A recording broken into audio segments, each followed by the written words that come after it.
The recent events in the US have really saddened me.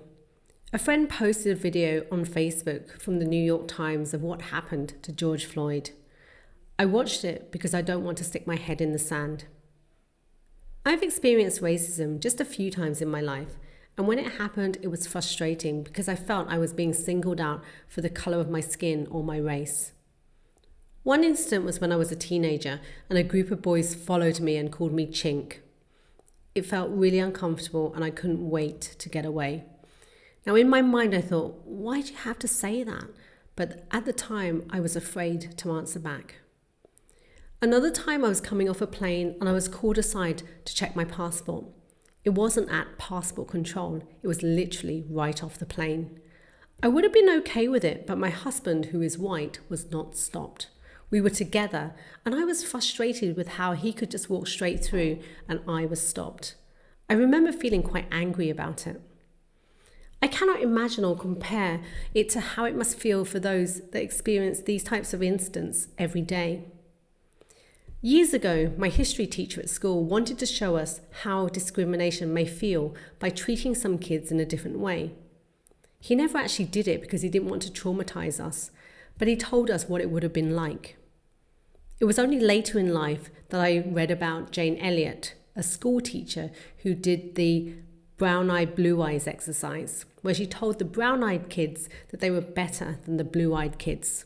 Throughout the day, she put down the blue-eyed kids. It helped the children understand what it felt like to be discriminated against. You can watch her speak about it. There's only one race, the human race. A few years ago, I read the book Small Great Things by Jodi Picoult. It was fascinating to get into the mind of others. What struck me with this book was one particular scene where the black nurse is near a white lady and the lady subtly shifts her handbag to the other side.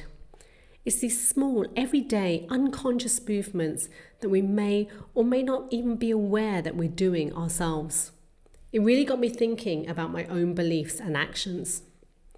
Now, growing up, I heard stories of my parents experiencing racism when they first moved to the UK. They were often called derogatory terms or told to go home. They said it happened a lot. That was back in the 70s, and whilst I know from my own experience that I didn't have to go through what they went through, it saddens me to see that it's still deep in our modern society.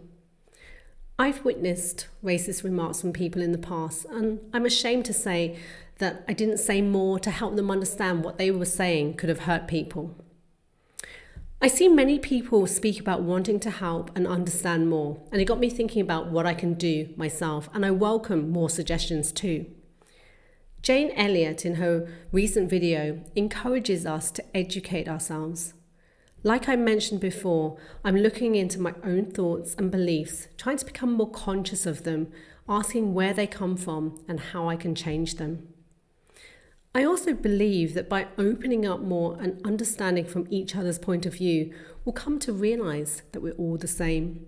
We all have mothers, fathers, brothers, sisters, children, friends, family, good days, bad days, hopes, fears, dreams, and more. There is only one race on the face of the earth, the human race. We are all members of the same race. Jane Elliott.